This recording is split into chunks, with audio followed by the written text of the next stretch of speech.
Kanchipuram Varamahalakshmi Silks, the Grand Banarasi Mela. First time ever in Hyderabad starting from November 1st.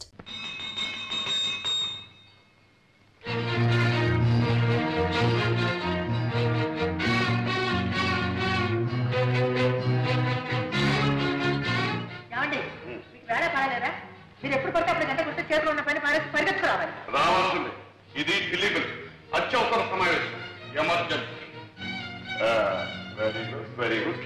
అందరూ వచ్చేసట్టే కదా ఇది ప్రస్తుతం మన దేశానికి చాలా అవసరమైంది. ఓకే, నౌకర్లు శాఖలు కూడా వచ్చినట్టున్నారు. ఇది మా కుటుంబ ఆంతరంగిక సమావేశం. మీరు మాత్రం వెళ్ళిపోండి. కూర్చోండి. ఈ అత్యవసర సమావేశం దేనికి అంటే మనం అత్యవసరంగా ఒక అత్యవసర విషయాన్ని గురించి చర్చించి ఒక నిర్ణయానికి రావడం అత్యవసరం. ఆ అత్యవసర విషయం ఏమిటి అంటే మన అమ్మాయి కుమారి దుర్గాదేవికి అత్యవసరంగా ఒక సంబంధాన్ని చూసి కాయపరిచి ముహూర్తం పెట్టింది. ఇప్పుడు అమ్మాయి పెళ్లికి అవసరం వచ్చిందండి. ఇప్పుడు మనం తొందరపడకపోతే అమ్మాయి తొందరపడే అత్యవసర పరిస్థితి ఏర్పడితే మామగారు చెప్పిందే నిజమైతే అత్యవసరంగా ఆలోచించాలి మనం. ఏంటా నిజం? నా కూతురు ఏమన్నా మొగుడో అని కలవరిస్తుందా? మొగుడో అని నీ కూతురు అనకపోయినా ఎవడో పెళ్ళామో అంటూ నీ కూతురు కోసం మన ఇంటి చుట్టూగా తిరుగుతున్నాడే. అదేదో లవ్ అఫేర్ లా ఉంది నాన్నగారు. లవ్వే.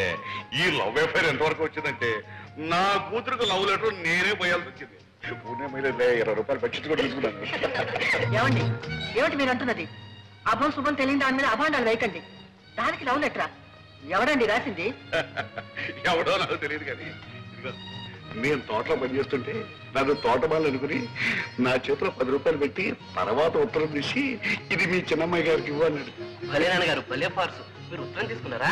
వాడురా లంచం పుచ్చుకున్న తర్వాత ఉత్తరం తీసుకోక తప్పుతుందంటే సిగ్గులేదు మీకు? వాడెవడో ఏదో అమ్మాయికి ఉత్తరం ఇస్తే తీసుకోవడమే కాకుండా లంచం కూడా తీసుకున్నారా? అక్కడే ఉన్న పాయింట్. లంచం తీసుకోకపోతే వాడికి నా మీద నమ్మకం కుదరదు. నమ్మకం కుదరకపోతే వాడు ఉత్తరం ఇవ్వడు. ఉత్తరం ఇవ్వకపోతే మరి మనకి విషయం ఎలా తెలుస్తుంది? కరెక్ట్ మామగారు, కరెక్ట్. ఇది చాలా సీరియస్ విషయం. దీన్ని మనం చర్చించాలంటే మీరు ఆ ఉత్తరం సభ్యుల సమీక్షకు టేబుల్ మీద పెట్టాలి. ఇంకా ఉత్తరం నా దగ్గర ఉంది. ఆ అమ్మాయికి ఎప్పుడు అందజేశానుగా. అయ్యో కర్మ. కన్న తండ్రిగా ఉండి టపామొసే పని ఏమిటండి? పోనీ ఆ ఉత్తరంలో ఏం రాశాడో చూసారా? తప్పు. ఇతరుల ఉత్తరాలు చదవడం సంస్కారం కాదు, సభ్యత కాదు. కనుక ఇప్పుడు మనం చేయవలసింది ఏమిటి అంటే ఆ దొంగ వదం మళ్ళీ ఇక్కడికి వస్తే కాళ్ళు విరగొట్టడం కాదు, అంతకంటే ఒక మంచి వ్యర్థం అత్యవసరంగా చూసి అమ్మాయిని కట్టబెట్టడం ఉత్తమం, వివేకం. నాన్నగారు, సంబంధం చూడటం పెళ్లి చేయటం అంటే చాలా టైం పడుతుంది. ఈలోగా ఈ ప్రేమ వ్యవహారం కాస్త ముదిరి పంటకొస్తే సంబంధం చూడటం ఏంటో మీరు ఒప్పుకోవాలి. కానీ నా స్నేహితుడు కొడుకు రెడీగా ఉన్నాడు. మీ అందరూ ఓకే అంటే వెంటనే పిలిపిస్తాను. ఓకే. సింహం రే ప్రసాద్, నీకు లేడి పిల్లలే అనుకున్నాను. సింహాలు కూడా ఉత్తరాలు రాస్తున్నాయి. సింహమా? మా నాన్నగారి దగ్గర నమ్మిన బట్టులే. ఏమంట? మా నాన్నగారికి ఆరోగ్యం బాగాలేదట. మరి ఆలోచిస్తూ నించుతావరా? వెంట కారు తీసుకుని బయలుదేరు. ట్యాంక్ ఫుల్ చేసుకో. బయలుదేరు.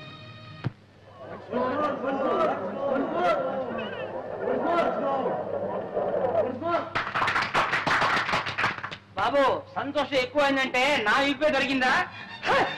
బాబు, ఈ రోజుల్లో ఉత్తరాలు రాస్తే చేరుతాయా? రమ్మని రాశాను, వెంటనే వచ్చేసావా? వచ్చావా బాబు? బాగున్నావా? మీ ఆరోగ్యం ఎట్లా ఉంది నాన్న? వయస్సుతో పాటు క్షీణించేదే గాని పెరిగేది కాదు కదా. అది సరేగాని నువ్వు నాటకాలు వేస్తున్నావట, నటుడిగా మంచి పేరు తెచ్చుకున్నావట. మహానటుడు మాధవయ్య గారు కొడుకు నటుడు కావడం పెద్ద గొప్ప. ఒరే ప్రసాద్, నీ నాటకాలని నువ్వే రాసుకుంటున్నావట. అందుకు నేను చాలా గర్విస్తున్నా.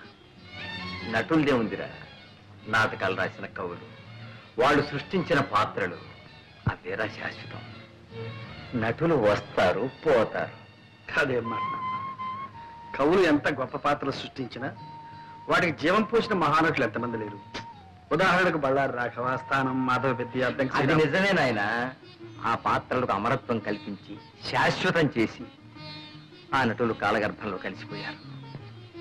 దేశం వాళ్ళను మర్చిపోయింది. అందాక ఎందుకురా, నా సంగతి చూడు.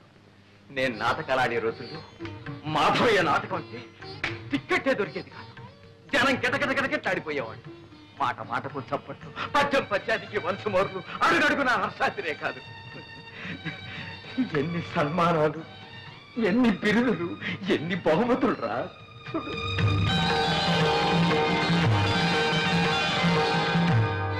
ఆనాడు నాకు వచ్చిన బహుమానాలన్నీ ఇవాళ నన్ను వెక్కిరిస్తున్నాయిరా. ఇవాళ నేను ఎవరికి కావాలి, ఎవరికి గుర్తున్నాను? తలిచేవాళ్ళు ఎవరు, పలకరించేవాళ్ళు ఎవరు? ఆనాటి ఆ వైభవాన్ని ఈనాటి ఈ స్థితిని తలుచుకుంటే నాలో నాకొక భంగి నవ్వు. అంతేరా నటుడి బ్రతుకంటే అంతే. కాళిదాసు, షేక్స్పియరు, వేద వెంకటరాయ శాస్త్రి, ధర్మవరం రామకృష్ణమాచార్యులు, తిరుపతి వెంకట కవులు, గురజాడ లాంటి ఇంకెందరో మహాకవులు చచ్చిపోయినా సజీవంగా ఉన్నారు, ఉంటారు కూడా నాయన. అందుకే నువ్వు రచయిత అయ్యావంటే నేను అంతగా గర్వించాను నాయన. ఒరేయ్, ఒక్కసారి నాటకం చూడాలనుందో. నాన్న, మీరు నా నాటకం చూడడం నా అదృష్టం నాన్న. ఈసారి నాటకం ఇచ్చినప్పుడు నేను తప్పకుండా తీసుకెళ్తాను. అలాగే. అంతవరకు ఎందుకు? మీ ఆరోగ్యం కూడా బాగాలేదు. మీరు వెంటనే నాతో రండి. అక్కడ మీరు ట్రీట్మెంట్ కూడా చేయించుకుంటుంటండి. పట్నంలో ప్రాణం పోసే డాక్టర్లు ఉన్నారా ఏమిటో? అదేం అక్కర్లేదు కానీ నీ నాటకం ఉన్నప్పుడు చెప్పు, తప్పకుండా వస్తా. అలాగే. అప్పుడే వాడిని వీటెవరు గోపాలరావు కూడా చూసి రావచ్చు. గోపాలరావు మా బాల్య స్నేహితుడురా. ఆ మధ్యన నిన్నోసారి పంపించమని చూడాలనుందని కూడా ఉత్తరం రాశాడు. నన్ను దేనికి? వాడు ఎప్పుడో ఏదో కష్టాల్లో ఉంటే నేను కొంచెం సాయం చేశాను. దాంతో వాడికి అదృష్టం పట్టిందని, కోటీశ్వరుని అయ్యారని వాడికి ఒక పెద్ద నమ్మకం. పాపం మన డబ్బు మాత్రం వడ్డీతో సహా అప్పుడే ఇచ్చేశాడు. కానీ కృతజ్ఞత మిగిలిపోయిందిరా వాళ్ళలో. అంటాడు, ఒరే మాధవయ్య, నీ కొడుకు నా కూతురిచ్చి పెళ్లి చేయాలరా, అప్పుడు కానీ నీ రుణం తీర్చిన విముక్తి కలగదురా అంటాడు. పెళ్లి కూడా ఎందుకు? ఒరే, ఆ పిల్లని చేసుకోవాలని నీకేమీ నిర్బంధం లేదు.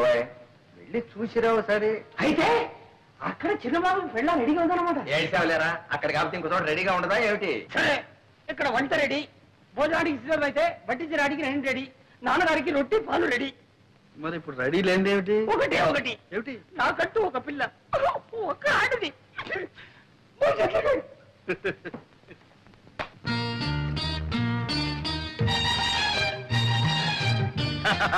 రండి బాబు రండి. తమను చూసి చాలా కాలం అయింది. చిన్నమ్మగారిని పిలవమంటారా? చిన్నమ్మగారు వద్దు కానీ మీ అయ్యగారు గోపాలరావు గారు ఉన్నారా? ఉన్నారు బాబు.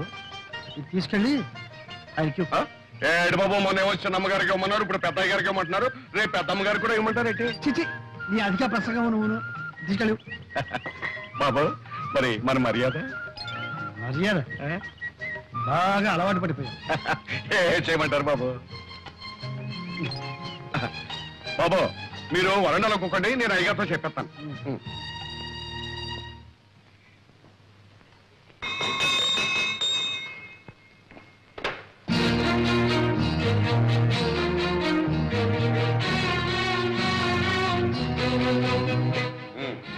అందరూ వచ్చినట్టేనా? మీ పద్ధతి ప్రకారం అందరం వచ్చాం. Very good. అమాత్రక బయట వాకిట్లో నా కోసం వస్త్రం కాల్చుకుని ఉన్నాడు, వెళ్ళి తీసుకురామ్మా. ఇది అత్యవసర సమావేశం కాదు, హాస్యరస సమావేశం. మీరంతా ఇప్పుడు ఒక మంచి నాటకం చూడబోతున్నారు.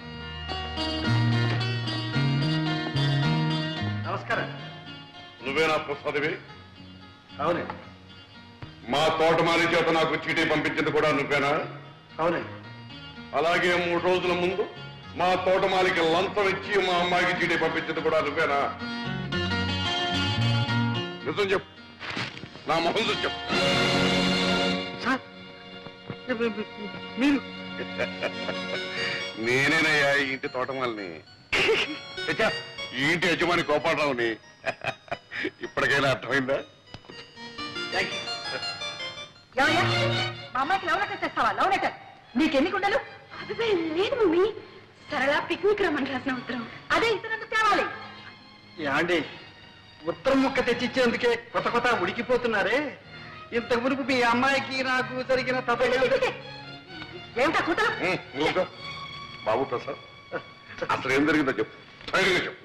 మీ డొక్కు కారు దిక్కు మొక్కు లేని చోట, దెయ్యాలు తిరిగే చోట ఆగిపోతే మీ ముద్దుల కూతురు ఏడు మొహం పెట్టుకుని వర్షంలో తడిసి ముద్దయి గడగడగడ ఒడికిపోతుంటే అయ్యో పాపని నా సైకిల్ మీద తీసుకొచ్చి ఇక్కడ దింపారు. నాన్నగారు, ఇంతకన్నా పెద్ద చరిత్ర ఉందండి ప్రసాద్కి. ఈయన గొప్ప స్టేజ్ ఆర్టిస్ట్, నవ్వుల నట సామ్రాట్, హాస్యరస చక్రవర్తి అనే బిరుదులు కూడా ఉన్నాయండి. అవును మావయ్య గారు, నేను ఈయన నాటకం చూశాను. అత్తయ్య గారు, మీరు ఒకసారి ఈయన నాటకం చూశారంటే రోజుకు 3 సార్లు నవ్వుకుంటారు. అబ్బాయి, నువ్వు ఆర్టిస్టు కనుక నిన్ను క్షమిస్తున్నాను. ఇప్పుడు చెప్పు, నన్ను చూడాలని ఎందుకు వచ్చావు? నా నాన్నగారు మిమ్మల్ని ఒకసారి చూడమంటే వచ్చా. ఎవరు మీ నాన్న? రంగమార్తాడు మాధవయ్య గారు. మాధవి కొడుకు అభినవ దుర్యోధనుడని అపహరిశ్చంద్రుడని ఒకప్పుడు ఆంధ్రనాటక రంగాన్ని వృతులగించిన మా మాధవి కొడుకు. ఏమండి, మీరు మాటలు చెప్పడం చూస్తే మీరు ఎప్పుడు నాటకాల్లో వేశారా? ఆయన ఏడ్చాడు కానీ ఆయన ఎక్కడా నేను ఎక్కడ. ఆయన కొడుకు నువ్వు చెప్పాను. Very good, very good. ఎవరో మాధవి కొడుకు చెప్పానే అబ్బాయి ఇతను.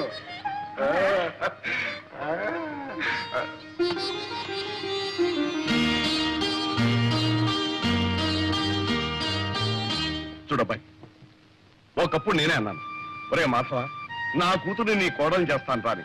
ఆ విషయం ఆలోచించు. ఇప్పుడు నువ్వు మా అమ్మాయిని ప్రేమిస్తున్నాను అంటున్నావు, బాగానే ఉంది. కానీ ఒక విషయం, మా అమ్మాయిని గురించి నీకు ఏం తెలుసు, ఎంత తెలుసు? ఈ రోజు దాకా తెలిసింది మీ అమ్మాయి కాలేజీలో చదువుతుందని, కారులో వస్తుందని, కాస్త గేర మనిషిని. ఇప్పుడు కొత్తగా తెలిసింది ఆ అమ్మాయి మీ కూతురని. కరెక్ట్, అంతే కదా. అంచనిస్తూడం కంటే ఆదనిస్తూడం మంచిదన్నారు గనక మా అమ్మాయిని గురించి నీకు చెప్పవలసినంత చెప్పిస్తున్నాను. అది పుట్టినప్పటి నుంచి మాకు బాగా కలిసి వచ్చిందనే ఉద్దేశంతో కొంచెం గారాబగా పెంచాం. అందుకని దానికి తలకు మించిన గర్వం, గర్వానికి మించిన మొండితనం, మొండితనాన్ని తలదనే మూర్ఖత్వం. మనిషి దుడుకు మాటకటు గాని పాపం మనసు వెనపోసలాంటిది. ఆవేశంలో టపడబా మాట్లాడేస్తుంది గాని తర్వాత బాధపడుతుంది.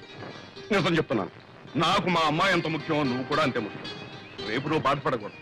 అందుకని 2 రోజులు టైం తీసుకుని బాగా ఆలోచించుకుని చెప్పు. చేసుకుంటానంటే సంతోషం, చేసుకోకపోతే బాధ లేదు. అర్థమైంది కదా? అర్థమైంది.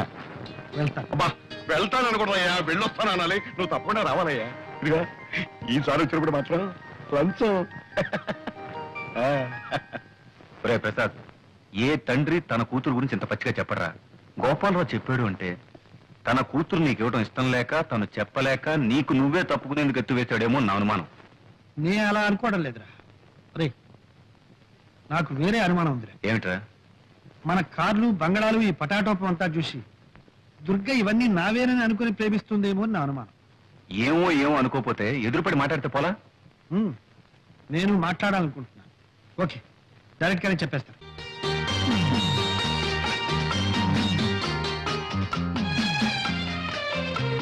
ఏమిటి ప్రసాద్, ఇంకా ఎంతసేపు ఇలాగా? నేను ఇప్పుడు కొన్ని నిజాలు చెప్పబోతున్నాను. అలాగా? అయితే భగవద్గీత తెచ్చావా? దేవుని మీద ప్రమాణం చేసి నేనంతా నిజమే చెప్తాను, అబద్ధం చెప్పను అని ప్రమాణం చేయాలి.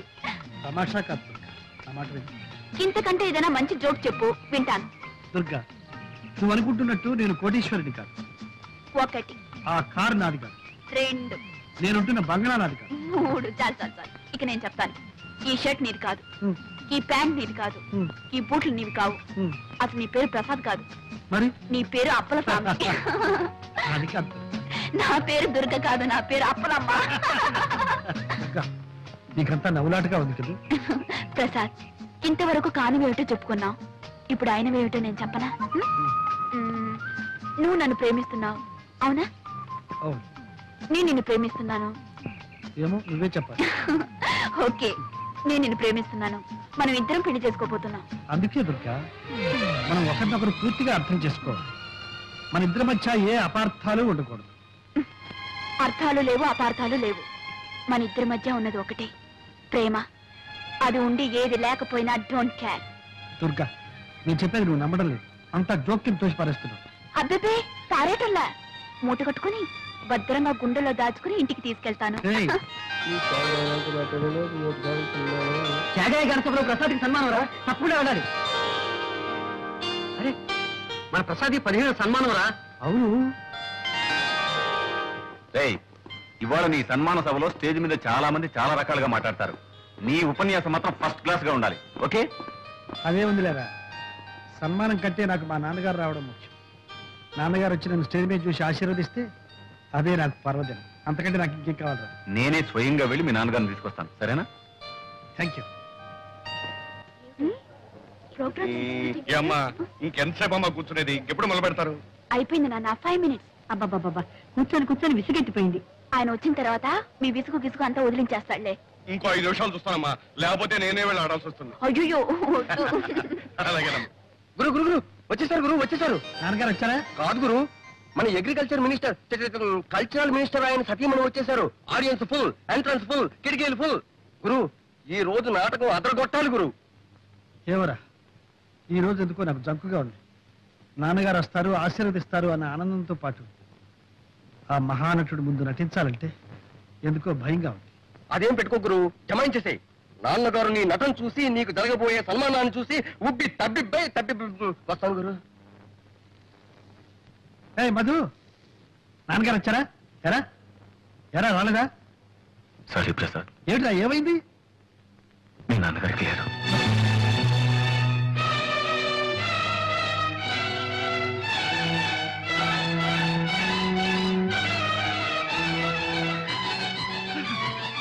ప్రసాద్, ప్రోగ్రామ్ క్యాన్సిల్ చేద్దాం.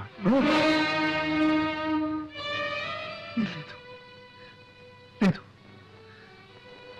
కళాకారుడు తాను కాలిపోతున్నా నలుగురికి కాంతినివ్వాలి, ఆనందాన్ని ఇవ్వాలి. అదే నాన్నగారి ఆశయం కూడా.